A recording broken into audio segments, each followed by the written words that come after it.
let's see what happens. Let's see what happens.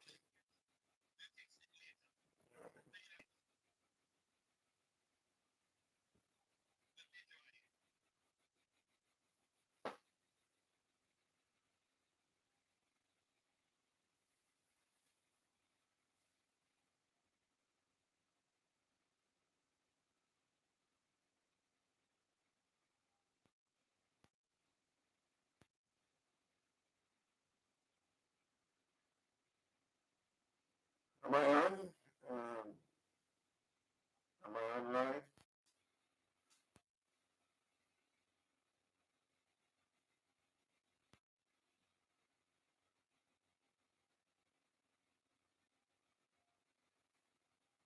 Well, I'm Jacob. Blessing to you.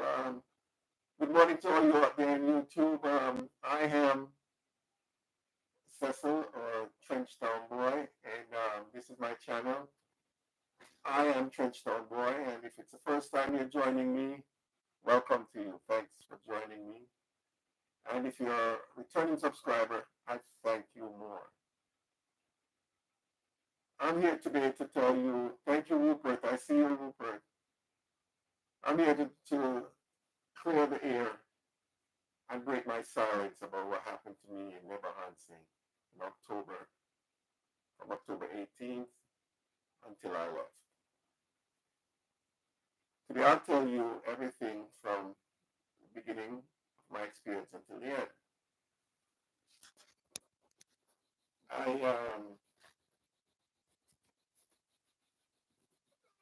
I made arrangement to go to the village in Nairobi in NYABOHANSE. And I also made an arrangement with the principal to get an update of the kids that I sponsor. But I'll start from Nairobi, Kenya. In August, I made a reservation for a hotel in Nairobi, Hilton, and I was in conference with the principal of the school, the Seventh Day Adventist private school that I sponsored the boys to. So when I made that reservation for the 18th of October, I got in touch with Dr. Kibi, and he was so happy to be with me, and he said he would drive into Nairobi and meet me. So I had to change the date from the 18th to the 17th because I didn't want him to drive in and then drive out back or something. So I wanted him to drive in and get a comfortable rest. So he was there and he checked in on the 17th, and I came into Nairobi on the 18th. Now, the principal for the school that I send those kids to, Kevin, we're on a first name basis. Kevin, from the day we started, the kids entered the school. We would call once a week, then it became once every 2 weeks, and then it went on and on until maybe once every 2 months we'd call. But I was in total communication with Kevin, who was the principal. When I told him I was coming in October, he said to me, "Oh, that's good. So that when you come, you'll be able to talk to the kids and talk to the teacher because we've never had an experience like that before." Now, back up a little bit. My purpose today is to tell you, to clear the air and give you the facts about what happened, what took place, because you've been hearing all this and that, which doesn't make sense when it's all added up. Okay, so I was in strong communication with the principal, and I told him that I'll be coming to Nairobi, I'll be coming to Kenya in October. He said, "That's good, because the final day is October 20 something, I forgot, 22nd or 20th or 21st. And if you're here, you could give a talk." I said, "Fine." So I came in on this 7th, and also my friend Glenn Washington had a big show in Nairobi and adjacent towns, and the Sudan and Ethiopia. So he said, man, if you're coming, make sure you come and be my guest. I said, sure. So I told Dr. Kibian, and he was elated to know that he was going to meet the famous Glenn Washington.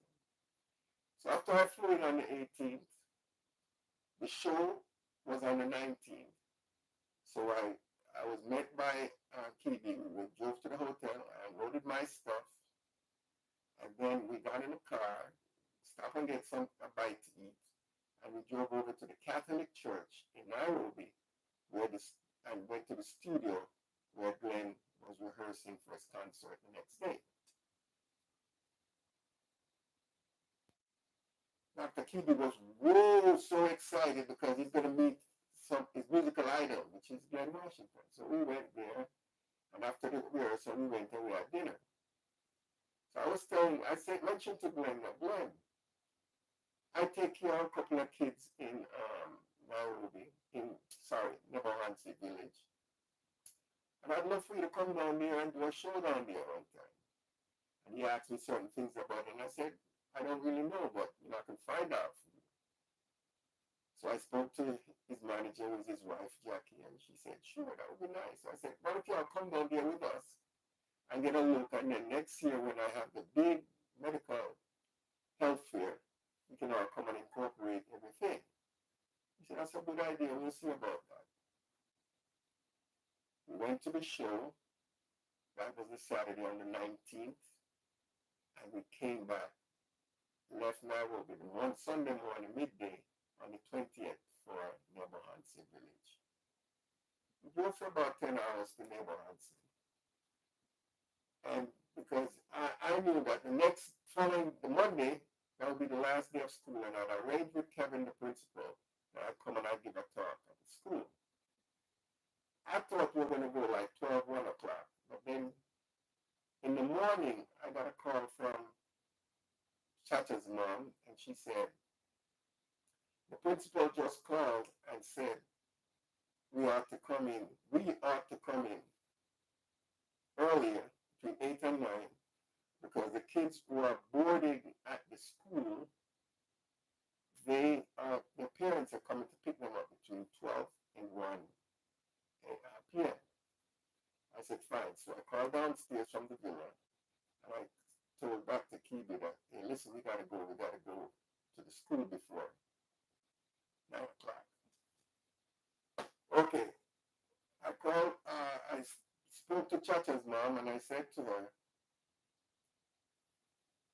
meet us, if you're going to go to the school with us, meet us at the end of the road, where the service road, where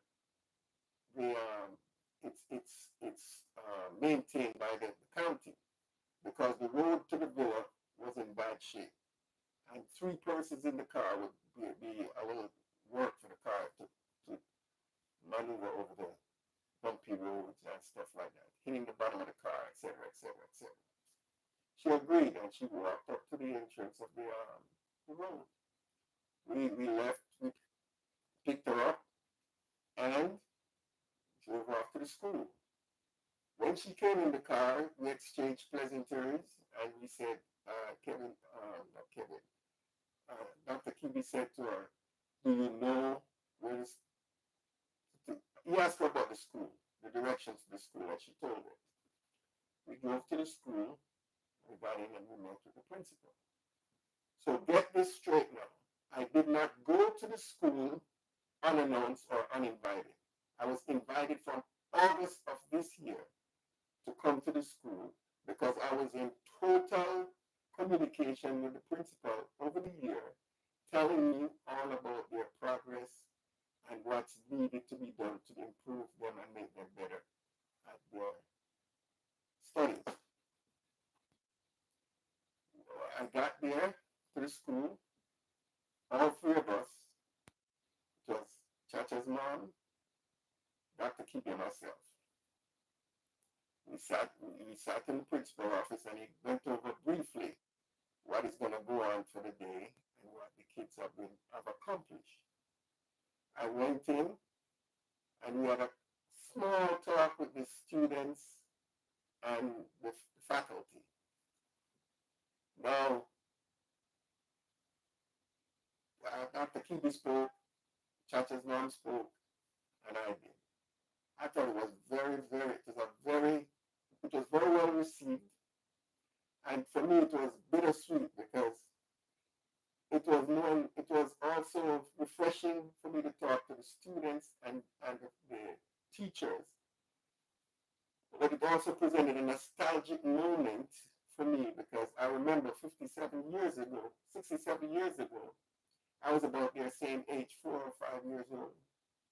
And someone came to my primary school, a white person. I don't know if he came from America or England, wherever. But I was fascinated by his accent, and I can't remember a word he said, but it was all jubilance. Everybody was laughing, we were having fun. And I just remembered that experience I had back in the day. After we got finished with that, the principal asked me if I could also talk to the staff. Dr. QB this time and myself went in and we spoke to them. I told them how much we appreciate the work that they have done. I told them I appreciate how they have improved the boys. And I also said to them that things like I've been to several countries, and especially in Africa. I've been from Libya, Egypt, Sudan, Kenya, Tanzania, Zanzibar, um, Kenya, Zanzibar, Ghana, no, Nigeria, Ghana, Togo, Abidjan, Burkina Faso, Senegal, and the Gambia. And through all my visits, including the Caribbean and European visits that I've done, teachers are more usually unrecognized. They're underpaid and overworked. I encourage the teachers to stay the course and continue doing what they're doing because teaching to me is a very noble profession, and most people can't do it. I don't think it's a profession more than it's like a talent because I couldn't do it. And they agreed, and they were well, and our little talk was well received. I turned to the principal and I said to him, "Is it okay if I?" Very quietly, "Is it okay if I leave something so that you all can have some refreshments after I leave?" And he said, "That would be nice," and I did. So we left and went now into the principal's office where he went over the progress report of the kids. Now, bear in mind, there are 4 kids. Passy has 4 kids. A little girl and 3 boys. We sponsored 2 of the boys, which is Chacha and Moses. And someone else sponsored Emmanuel. So over the months, earlier in the year, I was talking to the principal and he told me that the policy of the education system in Kenya, if you leave a public school and go to a private school, you are required to go into the grade that you left the public school in. They cannot put you in a lower grade or a higher grade until your first testing. So they tested. Excuse me. Excuse me. I'm having this cough that I came back from Africa with. Okay, so they tested them, and of course, the little girl Maria, she's in pre-K, so there's nothing you can do for her. Whatever grade she scored, that's fine, it's accepted. Chacha was in first grade, so he was tested and he was doing well. He needed a little help, but he was going on, he was doing well. And Moses was tested and they had to do some adjustments with his grade. They'll tell you about that. He has to do some adjustments with his grades. And Emmanuel, I didn't know of his grade, but apparently, because they didn't discuss Emmanuel's situation with me since I wasn't a sponsor of his. And then eventually, so Emmanuel was still in his grade, so I guess everything was okay with him. Now then, the principal called me again and said to me that they're struggling a little, so they need a little bit more help. So I conferenced with a very respectable person in the neighborhood, and that person helped me to find a person who could tutor them at my expense. And it brought them up to a grade level that it was average. So they were among, they're among, actually it said up to expectation. Okay. So the boys now, it's the first year that they're finishing the program. And as I said before, the principal asked me, could I come in and go over the grades with them? Because, of course, I'm the one paying for it. And the other talk, and I told you about that already. Earlier on in the year, I spoke with Chacha's mom, and she told me that she didn't know if Emmanuel was still going to be going to the school because she hadn't heard from his sponsor. And before I go into that, let me tell you, also the policy of the school is if 3 of the siblings attend the school, then the 4th one attends the school tuition paid. So, but the only thing that 4th child gets is no tuition. They get to go to school without paying the tuition for the school. They have to pay for their uniform, they have to pay for their books and transportation. Now then, who paid for the books, the school, the transportation, and the bus for Maria? I did. I have the receipts to show. I did. I don't think those are the characteristics of a person who earned the name by some of the people from NYABOHANSE village as being evil. Okay, moving right along.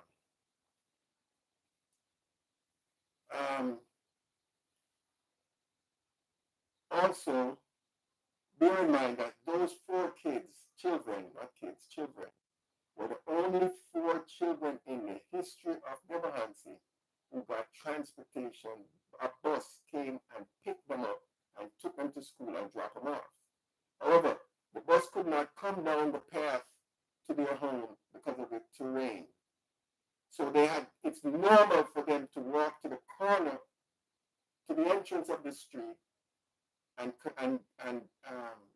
join the bus daily and do the reverse in the afternoon when they came back home. So by walking from our house to meet us at the entrance, it wasn't being selfish or mean or anything.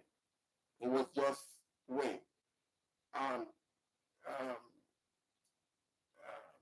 What's her name? Paris was trying to get a car rented for me in the early days, and she told me that the person who rents the car says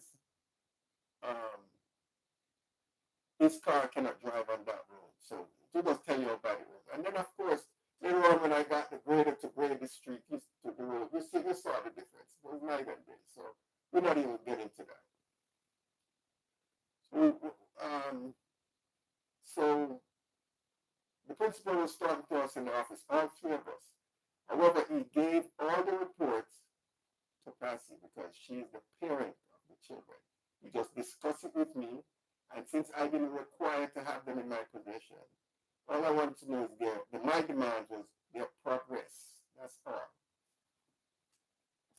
At the end of the meeting with the principal, I asked him, so now these kids are going to be off from now, which is about October 20-something, until January.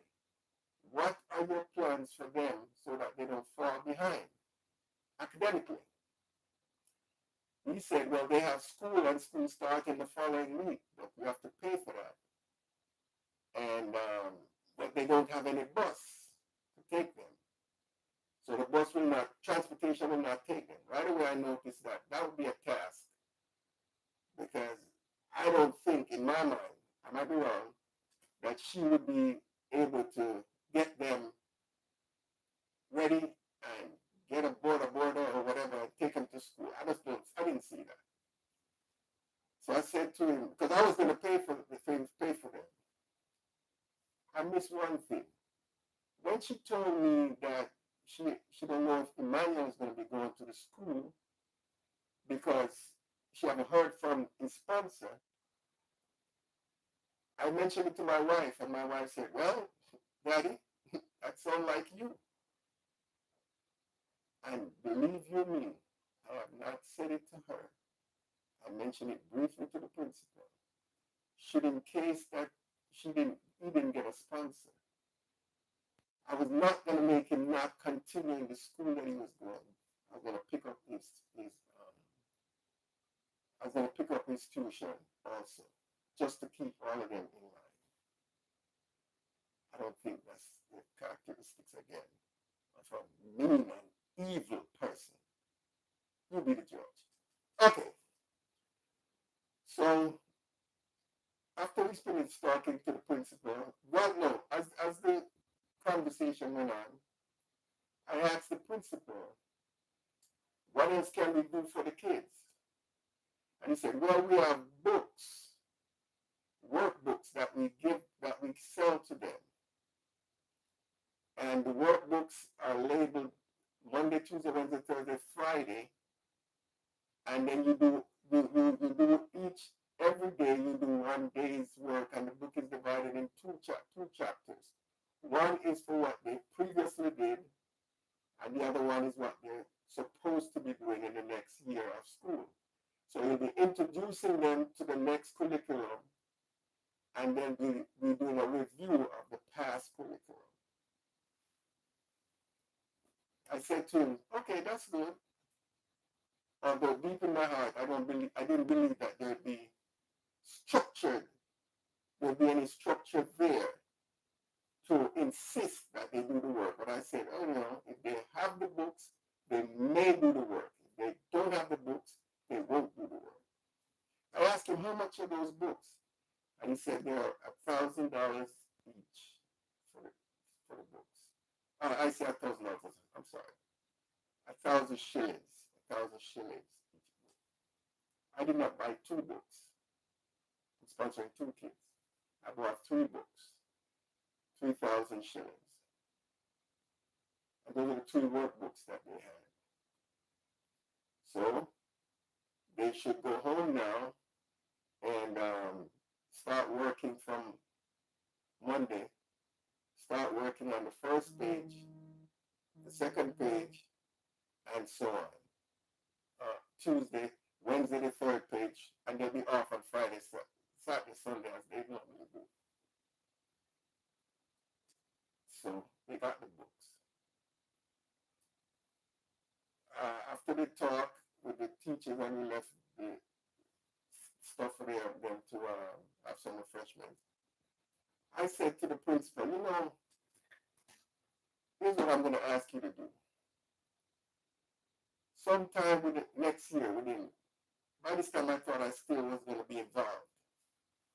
I said sometime next year, between February or March, I would like you to do a Teachers Appreciation Day. You told me that you have 29 teachers on staff. And I'd like for you to have a complete luncheon for the teachers, call it Teachers Appreciation Day. And just tell me what the cost is. And, like the teachers can have a full lunch, like a dinner-style lunch, and a drink of their choice. And I calculated in my head about how much it would cost.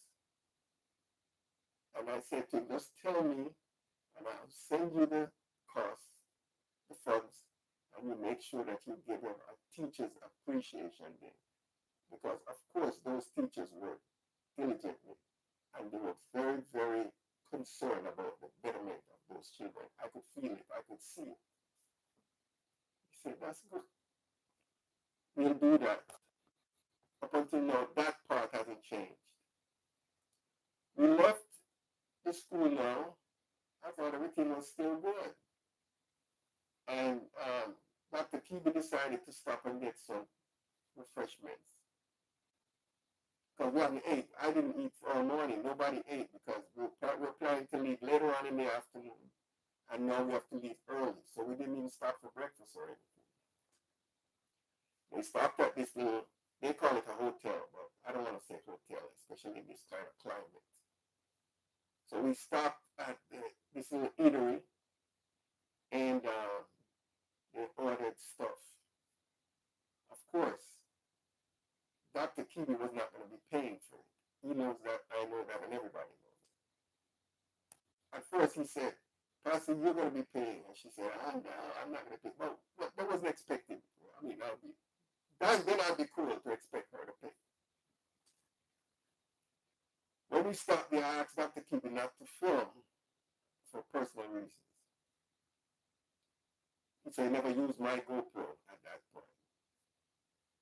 And I didn't eat because of the sanitation. And he even admitted that it wasn't all that. So I didn't eat anything. While we were there, a blind man came up with us, somebody else, and they were begging, and he went straight to Patsy. I don't know why, maybe because of the way she was sitting. And she kind of shunned them off. So I said to her, Patsy, somebody's blessing you. I think you have to bless somebody else. And the reason I said that to her is because I did not have any small currency that I could give to them. Because if I am going to equate giving a blind man something like I would do in America, if you give a blind, it's okay if you give a blind person $1. But then that would be 120 shillings, somewhere around there. And that's not what you give a blind man in Kenya. I got to find out. You give him some coins. But I did not have any small currency in my pocket. All I had was 1,000 shilling notes. Is that what it is? 1,000 shillings? That's the biggest unit of currency that they have. And of course I couldn't give him 1,000 shillings.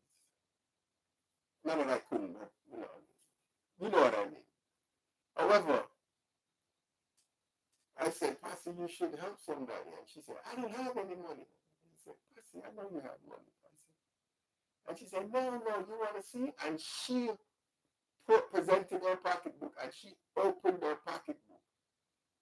And she didn't know that the money was on top, so as you open it, you'd see it. And she got busted.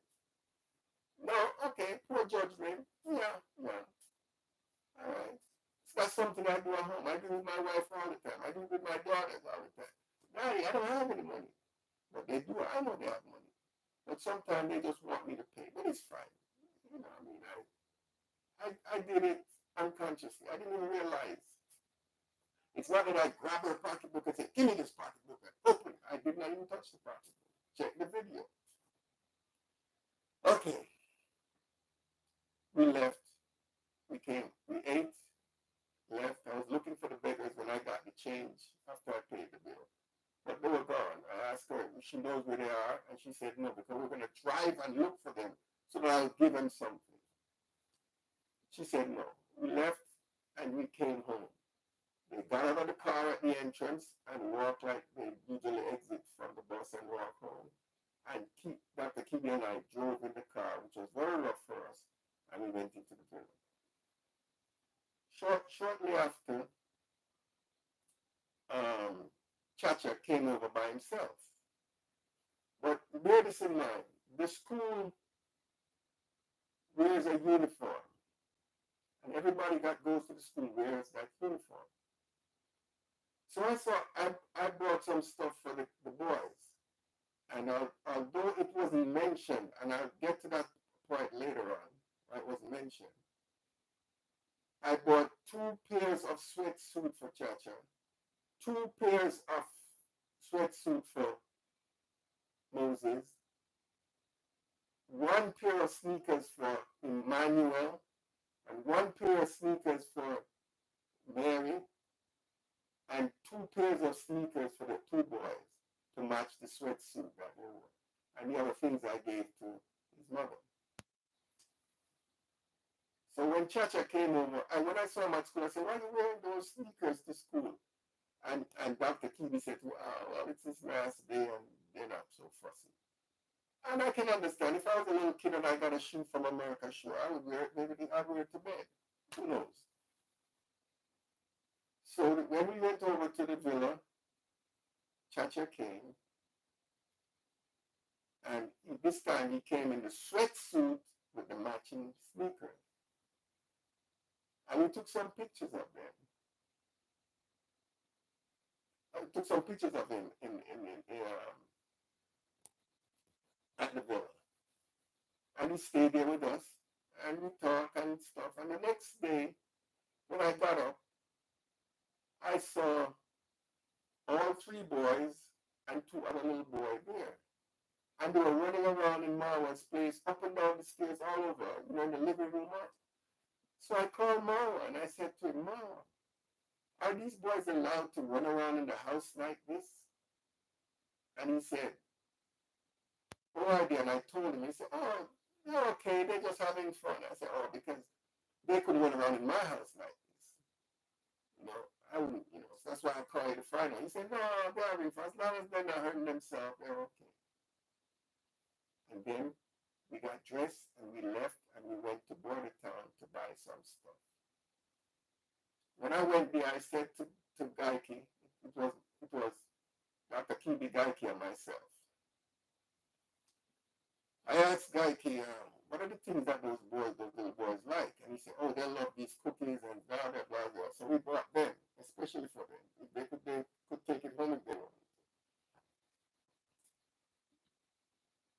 So when we came back, they weren't there.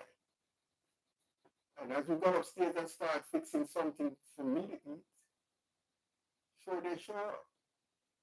And Gaiki prepared lunch for them and gave it to them. I asked them, "Your mom, where's your mama?" They said, "She went out." I said, she knows where you are?" She said, and the oldest son said, "Yes."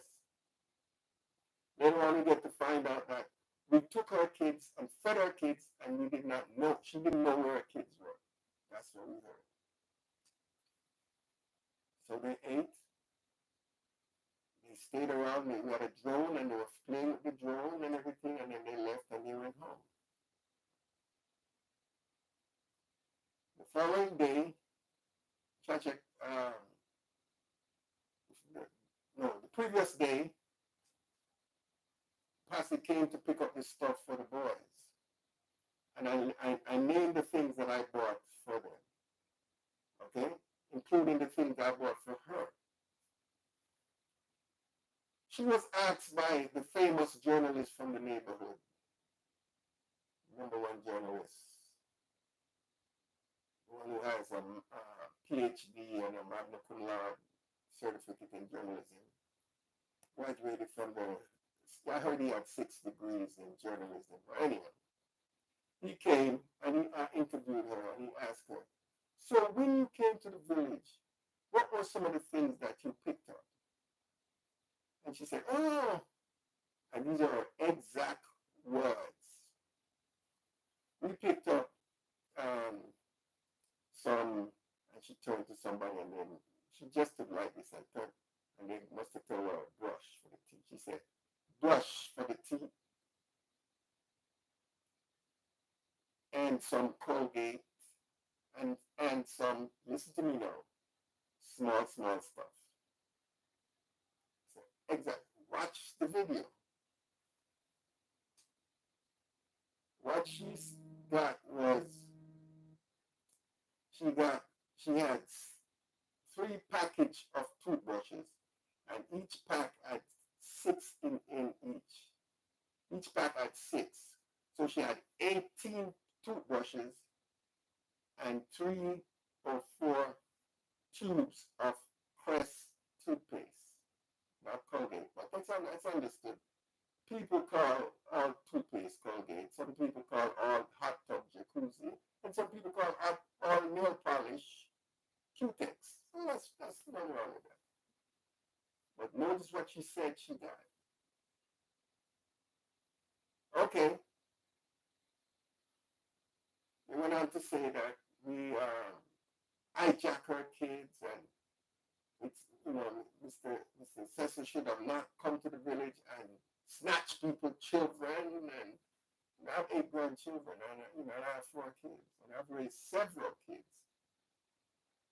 And I never had that mentioned nowhere near my presence that it's not, a matter of fact, everybody just love Uncle Cecil. Everybody just, they just adore me. All my kids' friends, then they come around, even though some of them they're highly professional, eye doctors and stuff. They come to the house. Oh, Mr. Bowie, and they all just adore me. So I don't see where there's a bone in me as a person who want to snatch somebody's kids. So I hope all of that clear up. I hope what I said to you today clear up some of the garbage, I can't say the words, that was leveled against me while I was there. I've heard rumors that I was beaten up. And, well, for me and for everybody who knows me, know that that's a big laughter because that's not easily done. Mike Tyson and 2 other guys may not be able to do that. So, I mean, I welcome anyone who would like to try it. So it's okay. So we just get rid of that. When fools are talking, only fools are listening. So that's fine. So there was something else I wanted to hit on. So of course they left and they went home and so on. Well, while I was here in America, I called Dr. Keeby and I said to him, listen, I want you to send me a listing of all of this medical stuff that you don't have. Because next year when we have the medical health fair, I want you to be on equal par with the other physicians and nurses who come. So I don't want you to have anything that is not up to date. So he sent me a list. And immediately I got mobilized and got 99% of the stuff that he had on the list to bring for him. Watch his video, you'll see the things. Some of them, I do believe that some of them maybe the hospital itself here in Kenya might not even have them. Or have those quality, or have those dated, up-to-date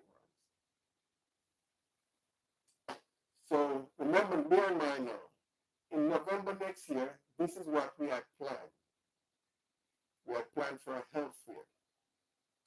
We had planned for a Jamaican artist, Glenn Washington, to be there. Even on a short, for a short little show, whatever. I had 3 doctors and several nurses coming to do the health fair and other health professionals who work in administrative divisions at hospitals and so on. So that we would perform tests on persons who's financially strapped and not able to pay for these kind of tests, which are good tests. Ophthalmological tests, dental tests, cardiac tests, prostate screening, and all that stuff. And a bunch of selfish, despicable people in that village, because they can't do it or they can't get people to do it, say we can't do it, so what we're going to do is going to derail it. And they use every sinews in their body to try to derail it. When people see those derogatory videos of me done and said by persons who might only get 10 stalks of skumawaki or kale and 3 eggs and a couple of tomatoes, and they can sell out somebody for something just like that. It confirms what a lot of people in the West thinks about Africans selling out their brother into slavery. Before of course, I'm telling you this, and I'm not being biased. If all that I did it in my hometown in Jamaica or any Caribbean country, at that magnitude, I would never experience 1/10 of the derogatory atrocities that were against me. Not even 1/10. Never. And also, if there was an individual who behaved like those who behave like, you know what I'm talking about, the journalistic group, they would not be treated kindly, put it this way. They would, trust me, if it was in Jamaica, and I'll say this emphatically, that they would not only enjoy, they would know the results. Read between the lines. Watch the space. Watch the space. I will make sure that since Kenyans cannot stop these people from taunting person's character, I'm going to use every quadrilateral aspect of my entire being to make sure come to bear. They get the whole arm of justice done to them. I've heard rumors by some brilliant, what do you call them, negative reactors. Some of them who sit in their fine chairs with the microphone in front of them, and some of them will do some erotic things like, like this, and some of them others who wear weaves that takes them all down to the floor like it's a floor mat. I've heard them say things. Mr. Cease is not a rich man. I don't know who told them I was rich. Who told them I was even near rich? So when I know that people are going to say, oh, because he's rich and he's got money, he's going to bring problems to those poor people who say things about it. Well, I'm glad that they say I'm not rich, because it will be, the playing field will be level. It will be poor Cecil, poor Mr. Cecil, fighting poor Mr. Journalist, or whoever they are. So I have no problem with that. Like I said to you, I started a YouTube channel last year in November. I have never posted one video because, number one, I did not know how to do it. I could have learned, just like I'm learning now. This is my first live. I could have learned, but money from YouTube wasn't my paramount concern or objective. And I've always stated that if I make any money from YouTube, if a great percentage, or maybe all of it, will go right back into the village, because when I went to that village, I thought that the people there were so genuine, they were so welcoming, it seemed like it was more homogeneous, only to figure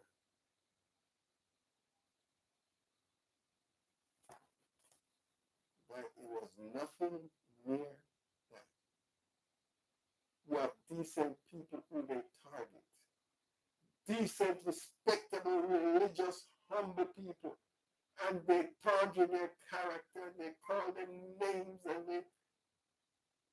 and it's out of mere jealousy. But you know what?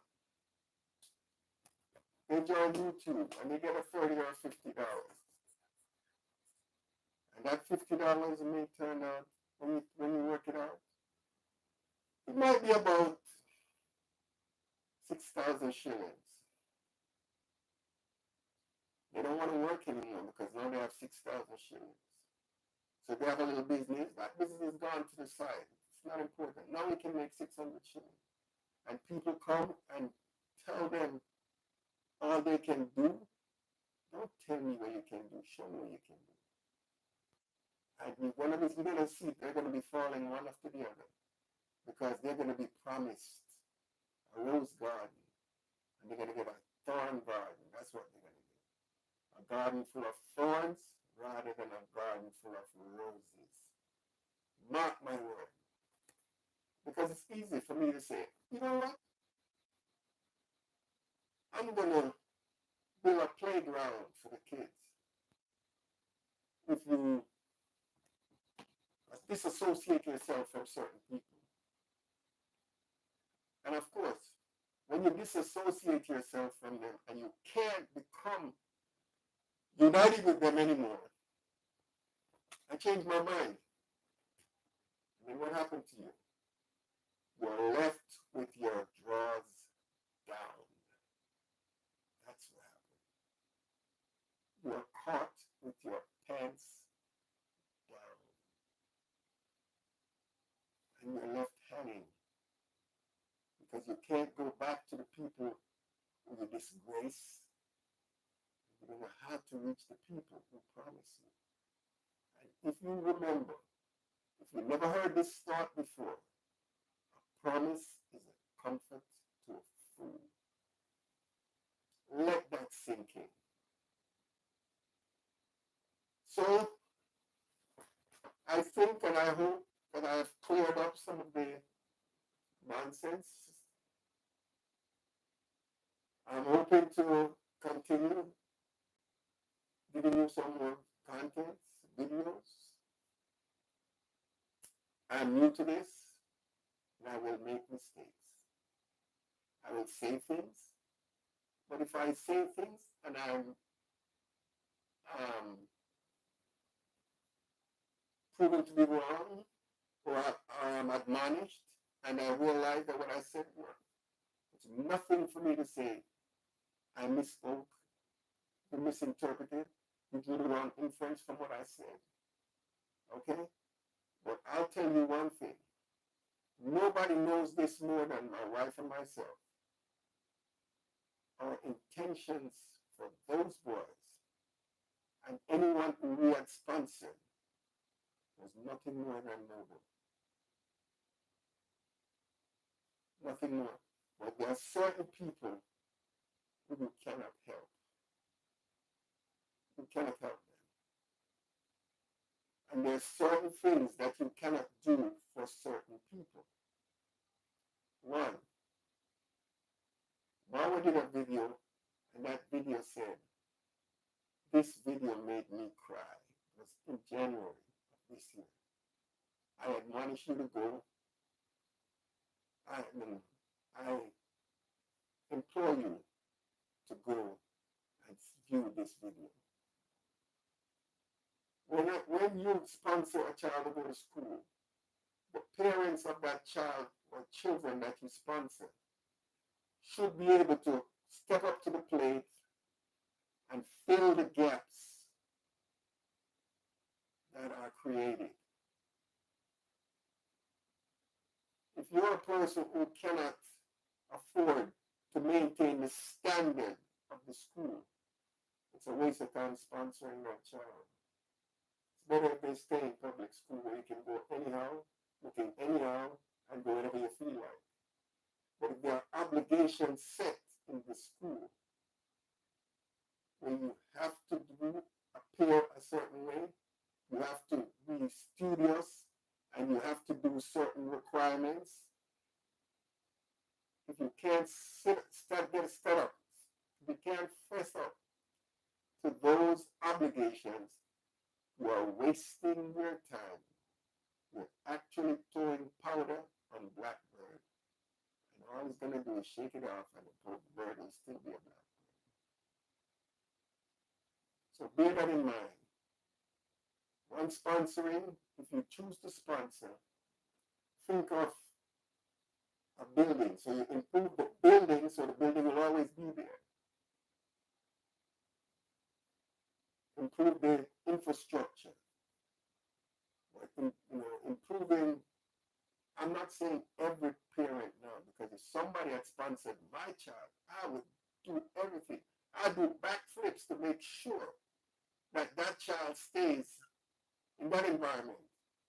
I wouldn't graciously or gracefully say, doesn't matter if they go backwards. No, go backwards. Why? I wouldn't want that. So we bear that in mind. I'm not telling anyone not to sponsor anybody. But I'm also telling people that when you promise, get a promise, and especially a promise with no what was the word? Obligations. Watch out for that promise. I hope I cleared up enough of what your Janet Wilson from One Love from Jamaica. Oh, I love that. Grace Shatul from Greece. Greetings.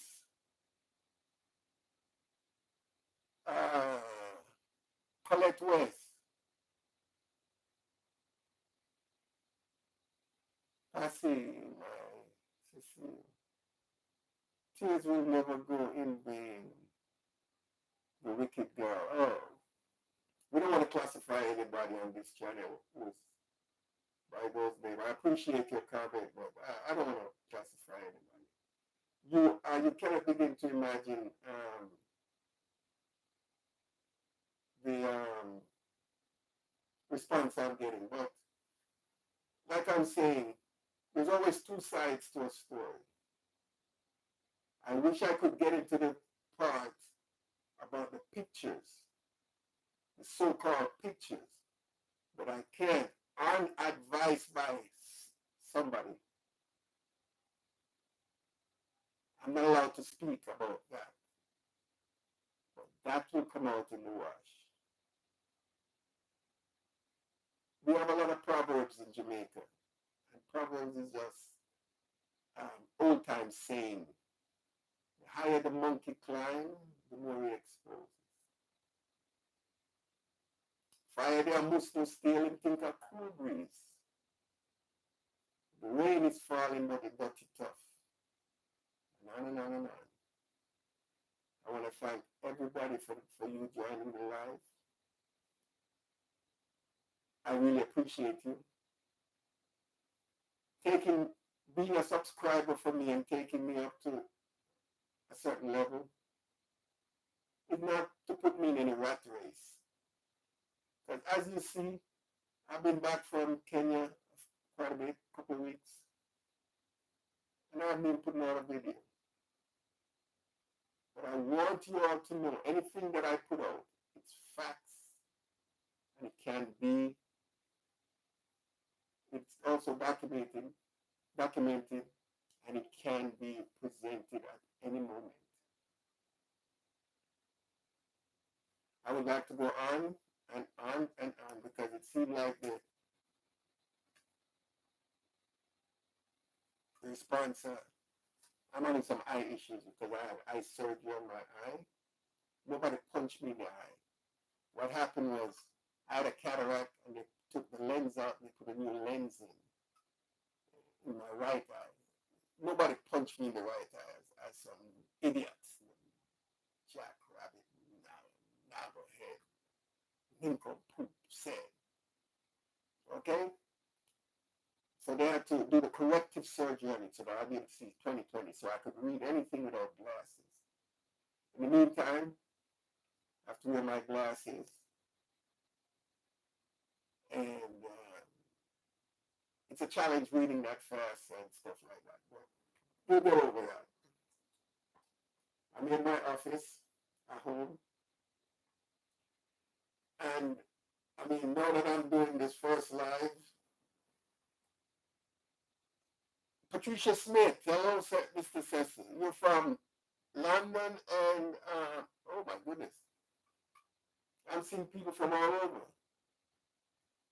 I don't understand how to read the amount of these chats, but I hope somebody else is able to. And go ahead, come here. I'm hoping Donna. Well said, Mr. Cecil, you're not doing this for Earth. For Earth Gate tomorrow. Why are you reading for me? Why are you reading for me? Come on. Come on.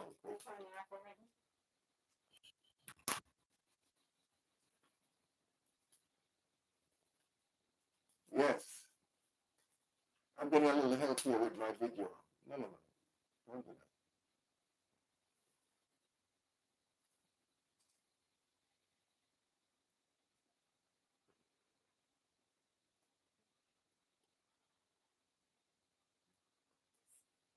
Yeah.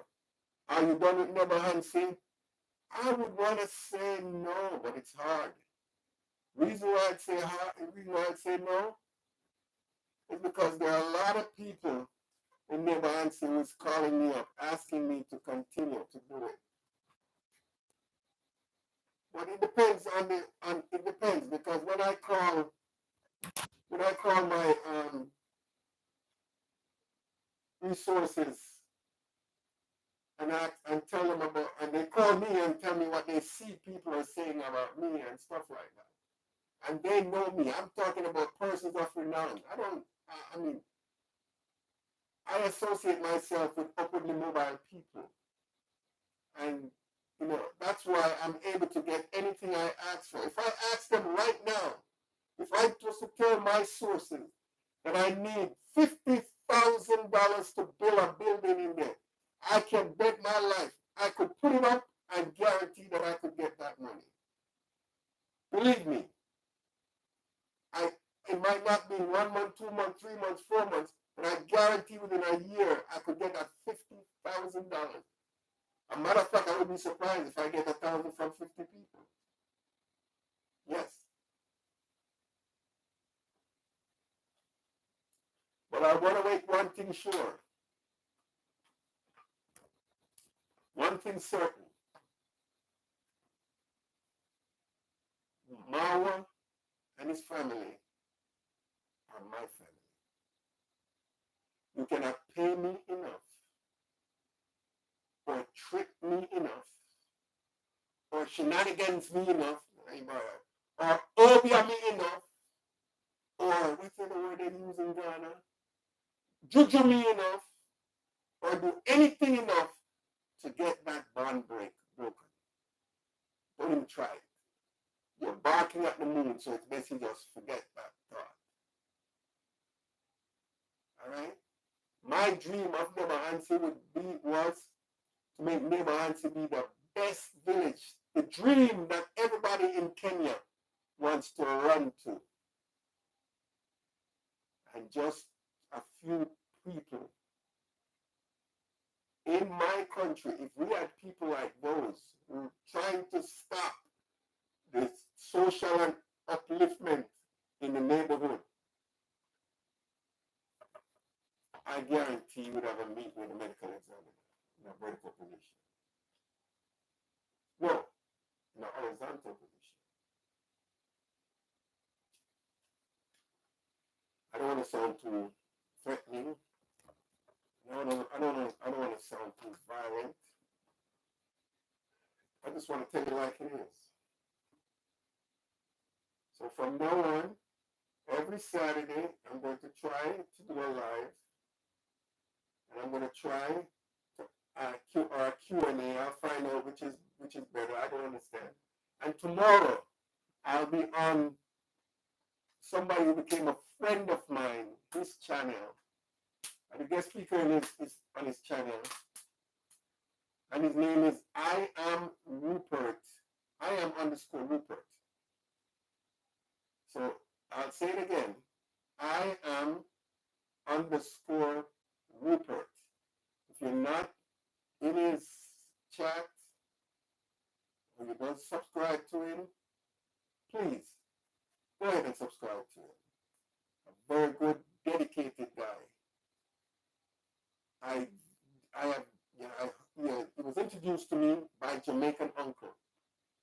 And when Jamaican uncle tell you, say, in good and good, I say it so that you can understand me. When Jamaican uncle certifies that someone is good, he is very good. And also, while you're at it, don't forget, a good YouTuber, a friend of mine, is genuine. His name is Pablo's Creation. Pabloz. Pablo's. So remember that Z at the end. Creation. He does wonderful work. And one thing he's venturing into now, which I thought it's way off, but it seems like there's a great potential for it. It's wrapping of caskets. So if you're a breast cancer deceased and your family want to promote breast cancer, we wrap you wrap your casket with that pink thing with the breast cancer logo. If you are LBGT, that can be done too. If you're ex-military, whatever you are, you can wrap your casket. So don't forget, his name is Pablo's Creation.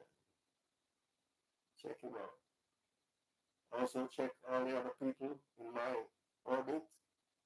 Don't forget to check back Mara, I am Mara, his sister, Dee Mwanga, his brother, David Jr.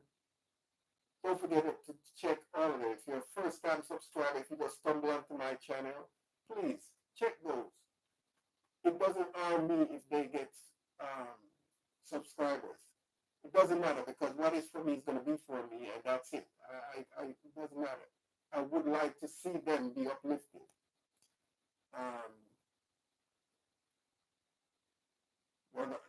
Two other guys working behind the scenes with me in Kenya, Dr. Kibi and Gaki.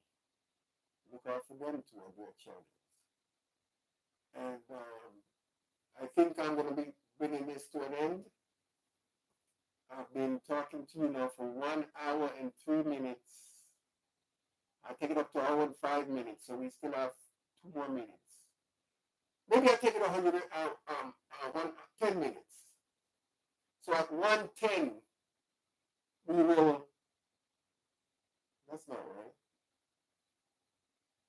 12:48. Oh, okay. 12:48.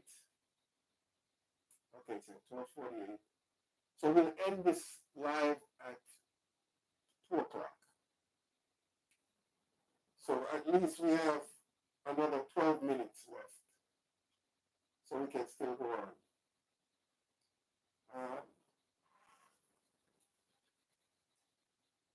I'll try to. What I'm going to try to do is, after I'm finished doing this, and I have some to-do lists that I have to do here at home. Later on in the afternoon, when I sit in a quiet spot in my office, I'm going to try to go through all of the comments that was written. I have no moderator taking off anybody's comment. What you say about me, it's what you feel about me. You don't know me. All right? And so I'm not about to erase anybody's comment. It's fine. Go ahead, say what you want. I know the color of my heart. And I know that in life you don't have to have much to do much. I think a part in the scripture, I'm not a biblical scholar, but I think a part in the scripture says, if you do to the least of us, you have done to me. Something, I'm not paraphrasing it, I'm not saying it verbatim. So in life, you never know where life trajectory is going to propel you. Who would have thought that this little guy from Jonestown, Rosetown, Jamaica, was going to fly to all these African countries one day? Who knew that? Who knew that I was going to be in an African country, finding somebody who needed help and sending their children to school? Who would have thought that? Some of my very, very, very, very wealthy friends have never even done that. When I say this to them, they say, wow, that's good, man. If you need help, let me know. I've gotten help requests from so many people. I'll share this story with you. When I was making the shipment from New York, actually it came from Jersey, but I was in New York, the bordering state. I told my sister, her name is Sonia, she's my senior sister. I told her that I have to go and meet a friend who I haven't seen in 32 years. He just made contact with me because he saw my brother at a restaurant in New York, and he got my number. And I was so delighted one day when I saw his name popped up on my screen.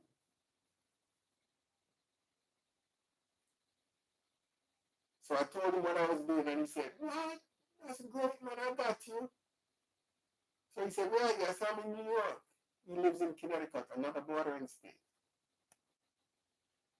He said, when can I see you? I said, well, listen, I've been in New York for a couple of days. Why don't you come check me?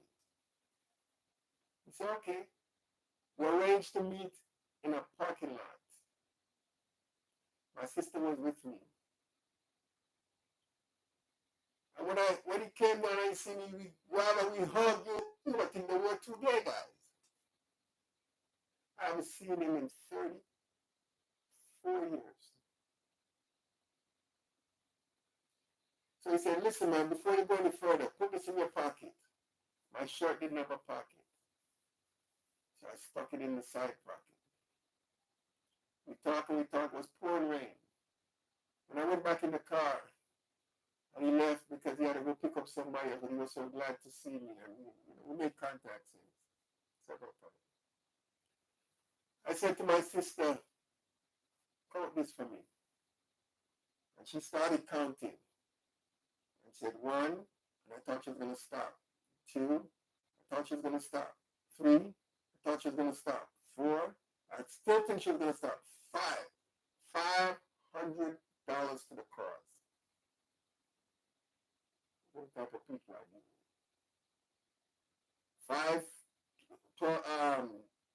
12, 5, 60, that's over 60,000. No, that's more than that. 600,000 shillings. Could that be? 500?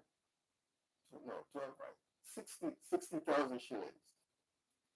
More, a little bit more than that. Can you imagine your friend not seeing you for a while? He else be doing something and say, here, man, here's 60,000 shillings. Think about that. So, my sister is calling me. 1 second. Yes, Sonia. Yeah, I'm on. Still.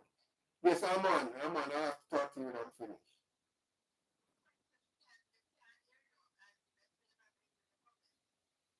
Yeah, I'm not really. They can't hear me?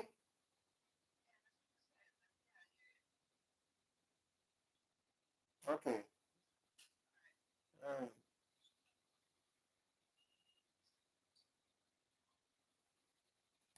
And my sister was calling. She said they're saying that they can't hear me. Is that true?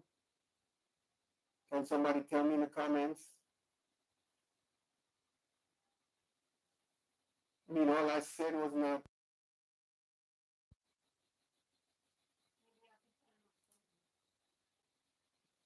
Mute the live. I can hear you. Krisha Lindsay, I can hear you. Might not clear. I can. Okay. Well, it's my first thing, so I don't know.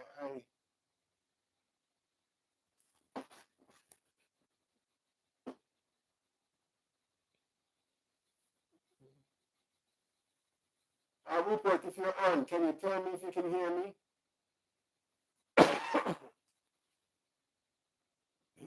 Okay, Doreen Small passes a condor. Okay. Yes, but I don't.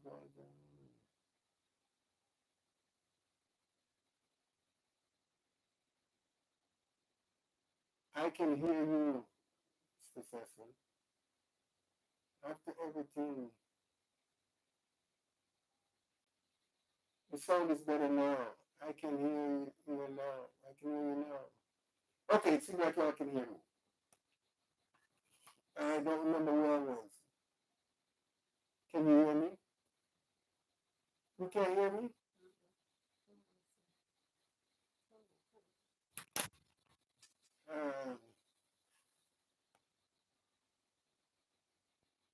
Okay. I can hear you now. I can hear you. Woman, loud and clear. It's better now, Mr. Cecil. Okay, it seems like y'all can hear me, but I don't remember where I was. Can you refresh me? It's better now. I don't remember where I was, and I promised that we would get off at 1 o'clock, so we only have 5 more minutes. And can somebody refresh me where I was, Mr. Cecil? Nice to see you, but the sound is not so good. Greetings, everybody. Yes, I'm hearing you. It is cracking up. I can hear you on the phone. Not from somebody, you're still in Kenya. No, I'm not in Kenya. I'm not in Kenya. I'm back home.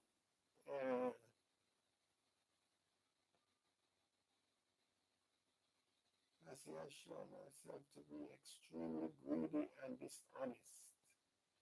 Okay.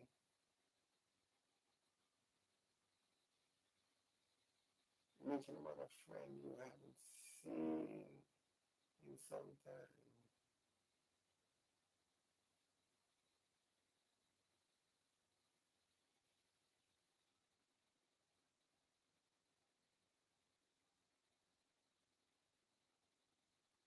Oh, I was talking about, yes. And somebody just reminded me, and she called it $500 towards the shipment. I think we completed that. I really don't remember. I got sidetracked. And, remember, I'm new to this thing. I'm a novice. All right? So just bear with me. All right? Or whatever mistakes I make, charge it to my head, right? Not to my heart.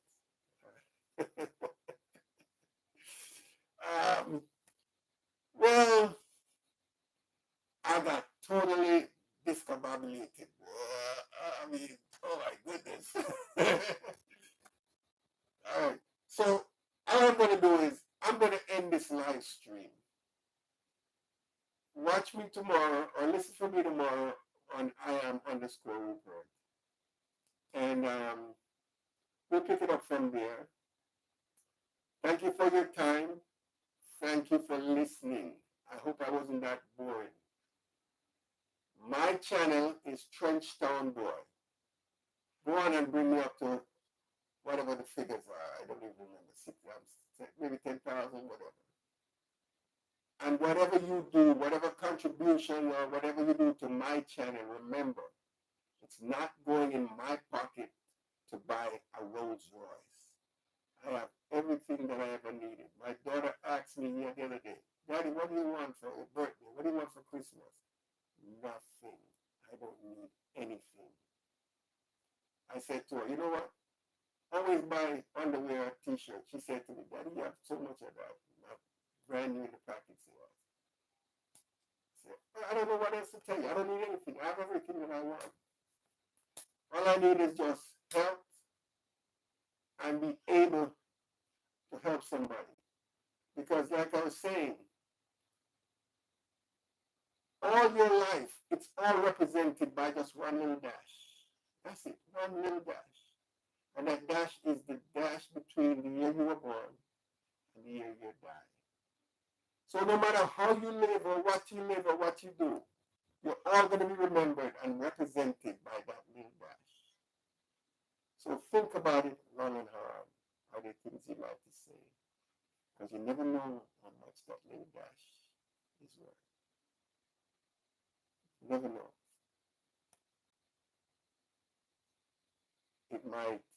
That might change your whole perspective on life. Okay.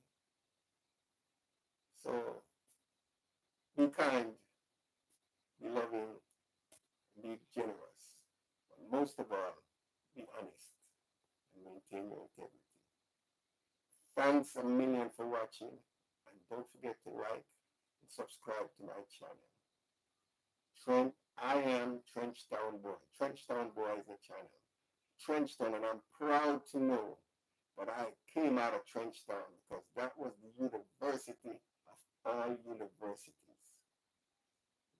A lot of the experience that molded me to our life came out of Trenchtown. All right? Thanks again. Thanks for watching, and see you on the next vlog. Be good to each other. Be good to yourself. In the meantime, watch